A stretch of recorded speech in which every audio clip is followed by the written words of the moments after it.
सारी वीवीपैट की पर्चियों को गिनती करवाएंगे। अपना दूध का दूध, पानी का पानी हो जाएगा। चोरी तो पकड़नी है, नहीं जरूरत हमें नेशनल मीडिया की।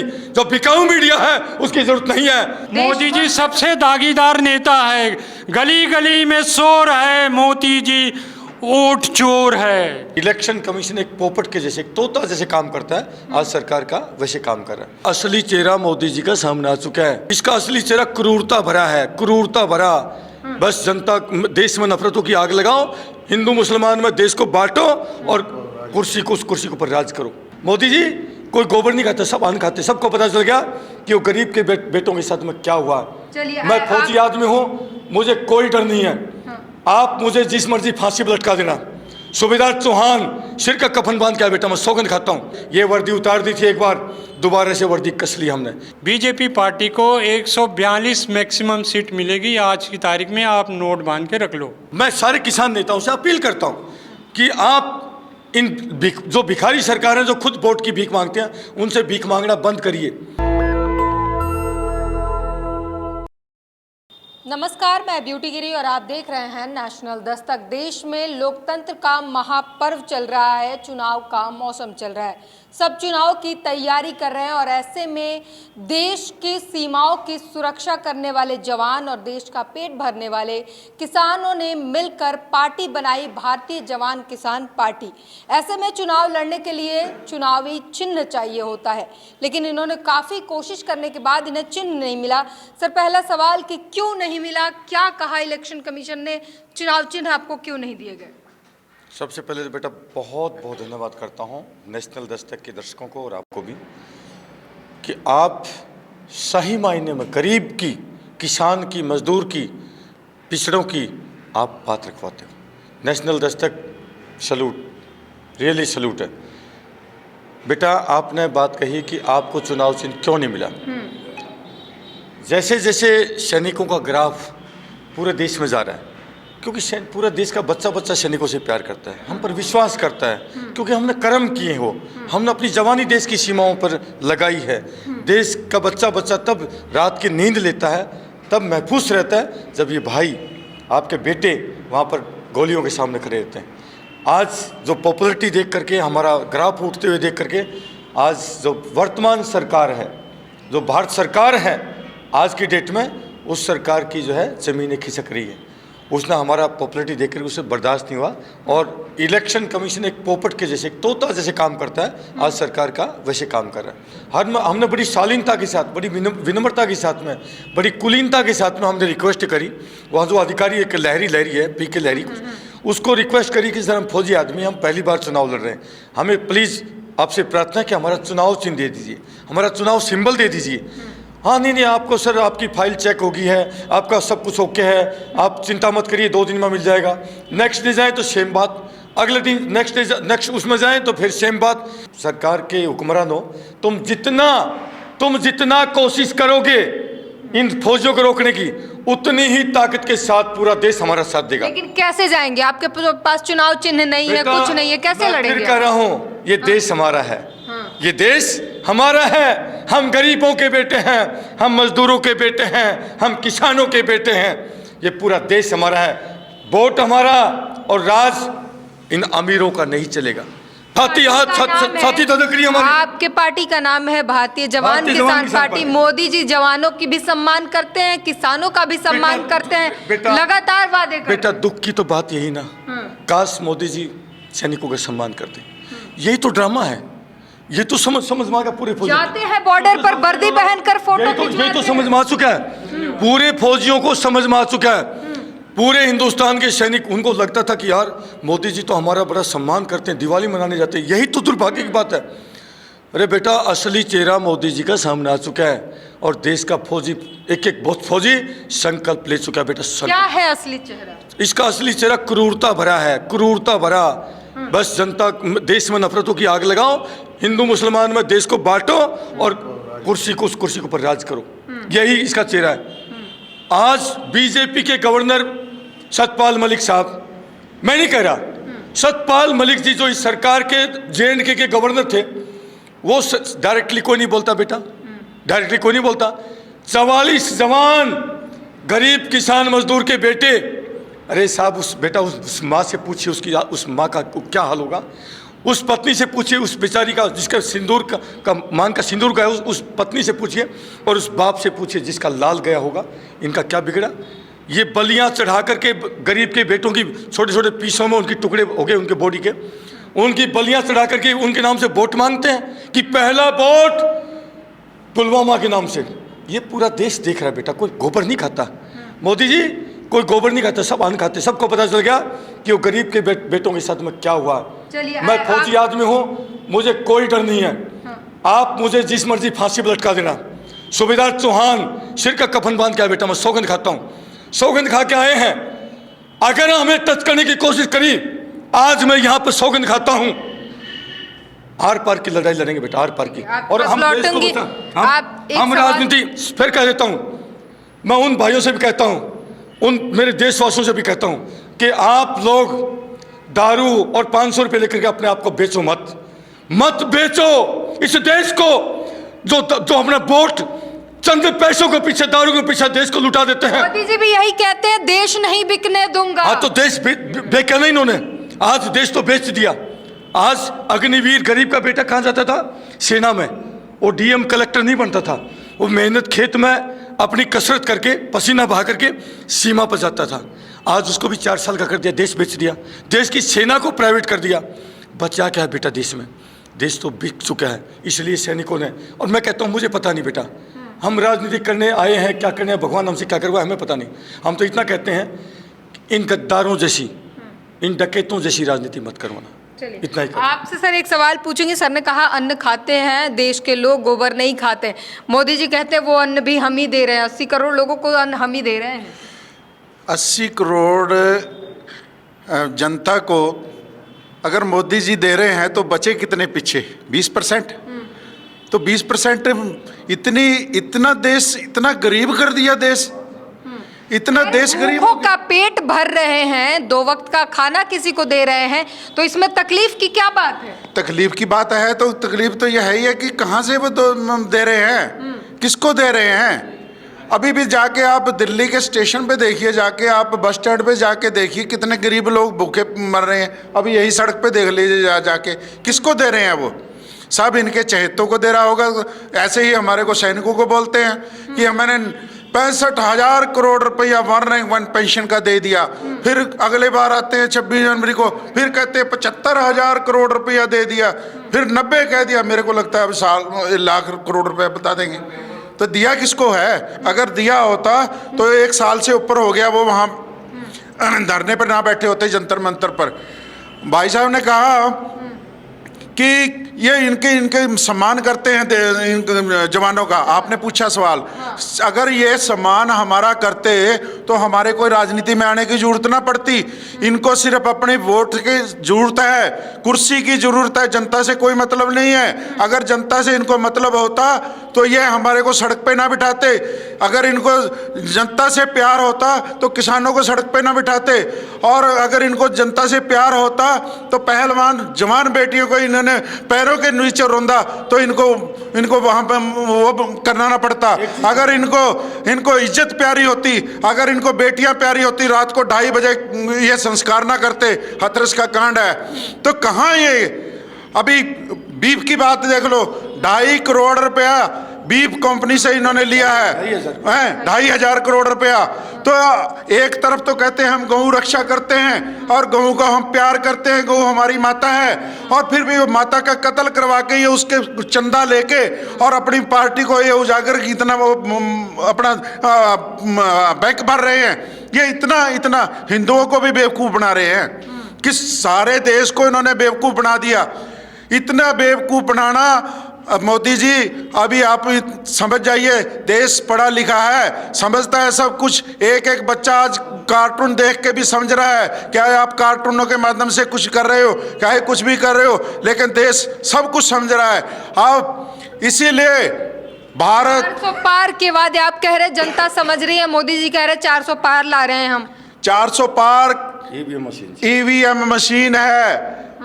अगर ईवीएम मशीन से चुनाव होगा तो ये बहुत बोलता है। इलेक्शन BBM को कमिश्नर ने हटा सर दीजिए। इलेक्शन कमिश्नर ने शायराना अंदाज में बताया था कि ईवीएम हैक नहीं होता, आप लोगों में कमी है, और बता रहे थे कि वफा आपसे नहीं होती, ईवीएम को दोष मर देते हो। अगर इतना ही कॉन्फिडेंस है तो बैलेट पेपर से चुनाव करवाइए। अगर इतना जनता इनसे प्यार करती है तो अपना आप दूध का दूध पानी का पानी हो जाएगा। लेकिन फिर भी मैं कहता हूँ ईवीएम से चुनाव अगर होता भी है, सारी पर्चियों को गिनती करवाएंगे। जितने भी जो पर्चियाँ निकलती हैं उसकी वीवीपैट वाली, सारी वीवीपैट की पर्चियों को गिनती करवाएंगे। अपना आप दूध का दूध पानी का पानी हो जाएगा, अपना आप हो जाएगा। चोरी तो पकड़नी है। मेरी विनती है देशवासियों, आपको तगड़ा होना पड़ेगा, आपको जागना पड़ेगा अगर वाकई आप देश से प्यार करते हो तो, अन्यथा देश बर्बादी के कगार पर है। ये राक्षस हैं।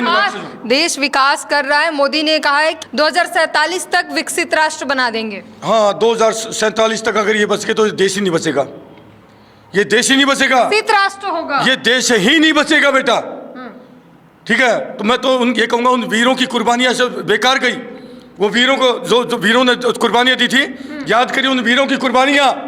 भगत सिंह, सुखदेव, राजगुरु, मंगल पांडे, अशफाकुल्ला खान, वो क्या कह के गए थे? वो कह के गए थे हम लाए हैं तूफानों से किश्ती निकाल के, इस देश को रखना मेरे बच्चों, संभाल के नहीं रखा बेटा। आज इस देश को बर्बाद कर दिया इन नेताओं ने, देश को बर्बाद। आत्मा रो रही बेटा, हमने अपनी पूरी जवानी, नादान उम्र में गए थे, आप जैसे बच्चे गए थे बेटा, हमने पूरी जवानी दी है देश के नाम पर। हम बर्बाद नहीं होने देंगे। याद कर लेना, 28 लाख सैनिक जाग चुके हैं, कमर कस लिया है। ये वर्दी उतार दी थी एक बार, दोबारा से वर्दी कस ली हमने, क्योंकि देश से मरते दम तक सैनिक जन प्यार करता है। और मैं देशवासियों आपसे भी अपील करता हूँ, हम वोट मांगने नहीं आए। आपको अगर इन बेटों पर, इन भाइयों पर अटूट विश्वास हो, पूरा विश्वास हो, 100% चारू खाने, तो आप एक मौका दीजिए। इन राक्षसों को बख्शा नहीं जाएगा, इन राक्षस नेताओं को बख्शा नहीं जाएगा। यही हम अभी मैं जनता से पूछना चाहता हूं कि 2014 में जब इलेक्शन हुआ था तो इन्होंने बहुत अन्ना हजारे जी के माध्यम से इन्होंने आंदोलन शुरू किया था कि इतने बड़े बड़े घोटाले हो गए, कहीं कुछ घोटाला, कोई कोयला घोटाला, कोई टूजी घोटाला, कितने घोटाले इन्होंने बताए थे।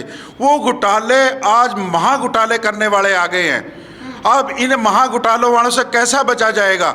मैं ये कहता हूं कि दोनों आज के समय में दोनों पार्टियां घोटालेबाज हैं, तो फिर आपको दिक्कत क्या है इन वीरों के ऊपर विश्वास करने में? इन पे विश्वास कीजिए। भरोसा करे, सब ऐसे ही बोल के आते हैं, उसके बाद सब वही करते हैं, इसलिए जनता का भरोसा हम आपके चैनल से माध्यम से पूरे भारत के देशवासियों को कहना चाहते हैं कि हम अपनी पेंशन भी नहीं लेंगे, हम अपनी तनख्वाह भी नहीं लेंगे, हम जो फ्री में काम करेंगे, हम फ्री में काम करेंगे, देश सेवा करेंगे। हम देश सेवा करना हमारा धर्म है, हम देश सेवा करेंगे। हम लिखित में दे रहे हैं, लिखित में। और पेंशन हम तो बेटा, हम भगवान ने पेंशन दे के एक बॉर्डर पकड़ के, सिर्फ आप नहीं लेंगे या सबकी पेंशन जितने भी हमारे पार्टी का पेंशन पूरी बंद पेंशन करवाएंगे। टोटली बंद। वो पेंशन बंद करके बेरोजगारों को रोजगार देंगे और किसानों के एमएसपी का उसमें सारा उसमें एडजस्ट हो जाएगा। ये जितना खा रहे हैं अरबों खरबों रुपए तो इनकी पेंशन ले रहे हैं। तो मतलब आप ये कह रहे हैं कि अगर आपकी सरकार आती है, सांसद विधायक की पेंशन बंद? आपने बिल्कुल हो, तो आपने एक चीज, पेंशन तो टोटली बंद होगी बेटा। आपने एक बात कही थी कि 80 करोड़ लोगों को जो राशन दे रहे हैं मोदी साहब, ये पता नहीं बेटा 80 करोड़ जो जनता बेचारी है, दूध, चावल, चीनी, आटा, नमक, जो भी चीज़ें खरीदती है, माचिस की तिल्ली तक भी, वो टैक्स देती है। अरे मोदी जी उनके टैक्स के पैसों से मौज मस्ती करते हैं, 5-5 करोड़ की ड्रेस पहनते बेटा। और ये तो किसान है, किसान, इस देश का धरती पुत्र। अन्न पैदा नहीं करेगा तो अपने पिताजी के घर से लेके आएगा क्या? इनकी तो चाय की दुकान थी, तो चाय बांटेगा क्या मोदी साहब? बताइए आप मेरे को, है मोदी जी चाय बांटेगा क्या? है, अरे अन्न अगर किसान पैदा नहीं करेगा, और हम किसान के बेटे हैं, हम किसान के बेटे हैं, हम किसी धन्ना सेठ के बेटे नहीं। इसलिए आप लोगों से विनती है, प्यारे देशवासियों, आपके बेटे, आपके भाई आ चुके हैं मैदानी जंग में। हमें यकीन है एक तरफ देश के रक्षक हैं और एक तरफ देश के भक्षक हैं, लूटने वाले। फैसला रक्षक वर्सेस भक्षक में तहलका मचेगा, तहलका। देश हमसे प्यार करता है। लाखों फोन मेरे पास आते हैं बेटा, दिन रात, पूरे देश से, हिंदुस्तान के कोने कोने से फोन आते हैं। अरे फौजी भाई, हम आपके साथ में। देशवासियों, नंबर मैं छोड़ चुका हूँ, नंबर मैं दोबारा दे देता हूँ, 8368002355। सौगंध आपको इस माँ भारती की, सौगंध इस सैनिक की आपको। अगर आप इस फौजी भाई से प्यार करते हो, अगर देश की सेना से प्यार करते हो, तो आपको सौगंध देता हूँ अपनी, आप इस फौजी भाई के वीडियो को एक एक देश के नागरिक तक पहुंचा देना, क्योंकि नेशनल मीडिया ने अपनी शर्म हया खो दी है। हम वहाँ पर जाके आए बेटा, उनको लेटर भी दिया कि भाई आप इनको 100% कवरेज दे दो, बाकी नेताओं को अरे 10% हमें भी दे दो, हम भी एक नेशनल पार्टी बन के आ रहे हैं, लेकिन नहीं दी। आप लोगों को सल्यूट है बेटा, नेशनल दस्तक को सल्यूट है। और नेशनल दस्तक के चाहने वालों, आपसे मेरी प्रार्थना है, अगर आप मेरे से प्यार करते हो, सैनिकों से प्यार करते हो, विश्वास करते हो, तो वीडियो रुकना नहीं चाहिए, वीडियो एक एक जन जन तक रहना चाहिए। नेशनल मीडिया की आंखें खुल जानी चाहिए। नहीं जरूरत हमें नेशनल मीडिया की, जो बिकाऊ मीडिया है उसकी जरूरत नहीं है, हमें आप जैसे योद्धाओं की जरूरत है बेटा, आप जैसे योद्धाओं। तो आपने सुना क्या कुछ इनके अंदर जोश है। सर आपसे एक फिर सवाल पूछूंगी, क्या लगता है 400 पार के दावे कर रहे हैं लगातार मोदी जी, आपको क्या लगता है? ये सब जुमलेबाजी है बेटा। 2014 से इतनी जुमलेबाजी किया प्रधानमंत्री जी ने कि पूछो ही नहीं। आप गिनते जितनी आपकी उम्र है उससे 1000 गुना ज़्यादा वो जुमलेबाजी है। झूठे हैं इंसान, झूठा इंसान है, बस जुमलेबाजी है, झूठ बोलता है, करता कुछ नहीं है। करता तो 15 लाख नौकरी मिल जाती लोगों को, ORP सॉल्व हो जाता, किसानों को MSP मिल जाती है ना, जुडिशरी अपने दबाव में नहीं होता। रंजन गोगोई साहब को दबाव डाल, आप कह रहे हैं जुडिशरी न्यायालय जो है वो सरकार के दबाव में है? वो न्यायालय चंद्रचूड़ साहब से आने से पहले तक दबाव में थी। आप रंजन गोगोई साहब को देख लो, आज कहाँ बैठे हुए हैं, ठीक है। जो इनके वकील होते थे वो आज CBI के डायरेक्टर बने बैठे हुए हैं, है ना। और इन लोगों का काम है हाथी का दांत दिखाने का और खाने का अलग, ठीक है। इतने करोड़ रुपए घोटाला किया इन्होंने इलेक्ट्रॉन बॉन्ड के थ्रू। मोदी जी सबसे साफ और स्वच्छ नेता है। मोदी जी सबसे साफ और स्वच्छ नेता है। मोदी जी सबसे दागीदार नेता है। गली गली में शोर है, मोदी जी वोट चोर है। गली गली में शोर है, मोदी जी वोट चोर है। तो इन्होंने अपनी बातें रखी, आपने सुना किस तरीके से। सर आप क्या कहेंगे, क्या लगता है 400 के पार आएंगे या सूफड़ा साफ होगा? देखो, ये विषय ऐसा है, इसके ऊपर प्रश्न तो बहुत सारे हो सकते हैं मीडिया की तरफ से, लेकिन एक सैनिकों के द्वारा अस्तित्व में लाई गई ये पार्टी, भारतीय जवान एंड किसान पार्टी के साथ में मैं मिल कर के यहाँ आपके सामने खड़ा हूँ, तो एक ही उत्तर दे पाऊँगा मैं तो आपको कि हम सैनिक हैं, और सैनिक होने के नाते हमारा ध्येय और उद्देश्य है कि कर्मण्येवाधिकारस्ते मा फलेषु कदाचन। हम कर्म में विश्वास रखते हैं, फल ईश्वर देता है, इसलिए अधिक वक्तव्य देने की कोई अभिलाषा नहीं है, न कोई इच्छा है, न किसी प्रश्नों का उत्तर देने की इच्छा है। मात्र यही इच्छा है कि कर्मण्येवाधिकारस्ते मा फलेषु कदाचन। कर्म करते जाएंगे हम और फल हमें मिलेगा। Thank you. तो चुनावी मैदान में जी कुछ कहना चाहते हैं? हाँ, आप कह रहे हैं ना 400 पार 400 पार। अंक ज्योतिष की गणना के हिसाब से बीजेपी पार्टी को 142 मैक्सिमम सीट मिलेगी आज की तारीख में। आप नोट बांध के रख लो। बड़ा ऐलान कर दिया। और चुनावी मैदान में आए हुए हैं जवान और किसान, जो देश के दो सबसे बड़े देश को चलाने वाले, जिनके हाथों में होता है देश, वो अब मैदान में हैं और पॉलिटिकल पार्टियों के सामने खड़े हैं और निर्णय जनता पर छोड़ दिया है। एक सवाल कि लगातार हम देखते हैं कि बीजेपी पर आरोप लगते हैं कि विधायक वोट लेती है अपने में शामिल करने के, तो ऐसे ही मान लेते हैं कि आपके पास भी ऑफर आ जाता है कि आइए बीजेपी में आ जाइए, या फिर आपके ऊपर रेड पड़ जाए जैसा कि बताया जाता है, या जेल भेजने की कुछ साजिश हो जाए जैसा बताया जाता है। ऐसी कुछ सिचुएशन आपके पास आती है, क्या करेंगे? बीजेपी ज्वाइन या जेल? है ना भ्रष्टाचारी है, ना हम अनपढ़ हैं, हम देश के रखवाले हैं, हम बिना दाग के फौजी हैं। हमारे पे कहाँ हमारे को फंसाएगा? जा वो रहे हैं जो डरते हैं, जिनको सीबीआई का डर है, जिन्होंने खजानों से अपना घर भर रखे हैं, वो जा रहे हैं। हम क्यों जाएंगे? हम तो देश के लिए आए हैं। हमारा एक भी फौजी कोई बिकाऊ हो जाए, क्या उनकी पार्टी में चला जाए, तो हम पार्टी छोड़ देंगे। बड़ा ऐलान कर दिया इन्होंने, बताइए। हाँ, बिल्कुल सही बात है। बेटा जिस दिन ये वर्दी बिक गई, उस तो दिन रहा क्या फिर? कुछ भी ये नहीं वर्दी बिकगी तो रहा क्या? ये कुछ नहीं फिर तो बचेगा। देश भी नहीं बचेगा। अगर हमारा उम्मीदवार भी अगर बिक गया तो देश के लोग हमें कभी माफ़ नहीं करेंगे। इसलिए हम जितने भी अपने साथी खड़े हुए हैं वो सारे के सारे सजग हैं। सारे जिन्होंने देश के लिए कुर्बानियां दी हैं वो बिक सकते हैं क्या? कभी नहीं बिक सकते। उन गद्दारों को पहचान लो देशवासियों, पहचान लो। जो इस पार्टी से उस पार्टी में जाता है उस गद्दार को पहचान लीजिए। मेरी विनती आप लोगों से, उस गद्दार को एक भी वोट नहीं डलना चाहिए, नहीं डलना चाहिए। अगर वाकई आपके अंदर रगों में खून सच्चा है तो देशवासियों इन गद्दारों को सबक सिखाओ, क्योंकि आपके साथ वो पैसा लेकर के, मोटा पैसा, और आपके साथ गद्दारी करता है। आपने वोट डाला किसी पार्टी के खिलाफ और उसी पार्टी में जाके जाता है, उसको जूते मारो, जूते सीधा सरेआम जूते। जनता अगर आपके पास दोबारा वोट मांगना आता है तो मैं सौगंध दिलाता हूं आपको, वो वहां से वापस नहीं जाना चाहिए। क्या बात कर दिया। मैं आपके चैनल के माध्यम से किसान भाइयों को कहना चाहूँगा कि आप 13 महीने बैठ के आपने धरना दिया, आंदोलन किया और 700 कुर्बानियाँ दी। उस वक्त किस नेता ने आपका साथ दिया? किस नेता ने आपकी आवाज़ उठाई? कौन नेता, जो कोई मंत्री इस सरकार का आपके साथ खड़ा?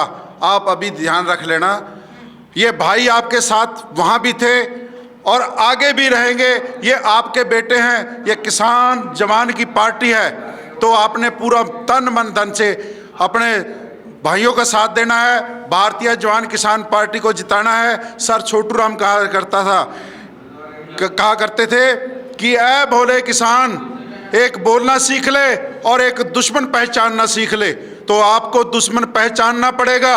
ऐ मेरे भारत के किसान भाइयों, आपने दुश्मन को पहचानना है और अपना आगे वाला भविष्य अपने बच्चों का देखना है और किसानी और जवान को देखना है, जो इन्होंने तबाह कर दिए हैं और देश को बर्बाद कर दिया है। एक दुख किसान को है जो इनके अन्न पैदा करके इनका पेट भरता है और उसी का खाते हैं, उसी को ये मारते हैं। एक अपील में अपने किसान, जो हमारे बड़े नेता हैं, जो पूरे देश में किसान मूवमेंट को लीड करते हैं, चाहे वो हमारे टिकैत जी हों, राकेश टिकैत जी हों, चाहे हमारे दल्लेवाल जी हों, चाहे राजेवाल जी हों, चाहे चडूनी जी हों, या चाहे हमारे अम्बावता जी हों, सभी से हाथ जोड़ के प्रार्थना है, वाकई अगर आप किसान मसीहा हैं, किसान मसीहा, किसान नेता जो किसानों के हक की लड़ाई लड़ते हैं, तो वहाँ पर भीख मांगना बंद करें, भीख मांगना बंद करें और इन चोरों के साथ खड़ा होना बंद करें। वाकई अगर है तो, अगर आपकी आत्मा जिंदा है तो। बहुत सारे किसान नाराज हो जाएंगे। आप कैसे शब्द का इस्तेमाल कर रहे हैं? भीख मांगना बंद करें। किसान नहीं नाराज होंगे। तो आप कैसे शब्द बोल रहे हैं उन बड़े नेताओं? सरकार से भीख मांगना बंद करें। हमारी तादाद किसानों की, जवानों की तादाद सबसे ज्यादा है। आइए आपके छोटे भाई, हम किसानों को भी कहते हैं, आप भी संसद में आइए। मैं सारे किसान नेताओं से अपील करता हूं कि आप इन जो भिखारी सरकार हैं, जो खुद वोट की भीख मांगते हैं, उनसे भीख मांगना बंद करिए। अपने आप पर कॉन्फिडेंस रखिए, विश्वास रखिए। सारे नेताओं से मैं अपील करता हूं। अरे छोड़िए, आपके अंदर क्षमता है, आपके अंदर ताकत है। एक हुंकार भरिए। 2024 में यदि आप सारे के सारे संसद में बैठ करके अपनी एमएसपी अपने कलम से अगर पास ना करो तो मैं गर्दन उड़वा लूँगा। लेकिन आप हिम्मत तो करिए। लेकिन आप हिम्मत नहीं करते हो, बड़ी पीड़ा होती है, मुझे बड़ी पीड़ा होती है। और यदि इतनी बात सुनने के बाद में भी इस भाई की आत्मा की आवाज़, ये फौजी भाई आपका भाई है, आपका बेटा है, अगर इसकी आवाज़ सुनने के बाद में भी यदि आपकी आत्मा नहीं पसीजती तो फिर आप किसान मसीहा कहलाने के लायक नहीं हो। बड़ी बात कही इन्होंने, बड़ी बात कही इन्होंने। और साथ ही साथ किसानों को ये भी कहा कि आप अपनी एमएसपी खुद संसद में बैठकर अपने हाथों से साइन करेंगे और बड़ी बात के साथ इन्होंने अपनी बात खत्म की। अब पूरी बातचीत पर अपनी प्रतिक्रिया जरूर दीजिए। कैमरामैन आशीष के साथ ब्यूटी गिरी, नेशनल दस्तक। नेशनल दस्तक की आपसे गुजारिश है कि अगर इसको बचाना चाहते हैं तो नेशनल दस्तक को सब्सक्राइब करने के लिए रेड कलर के सब्सक्राइब बटन को दबाएं, फिर बेल आइकन की घंटी दबाएं।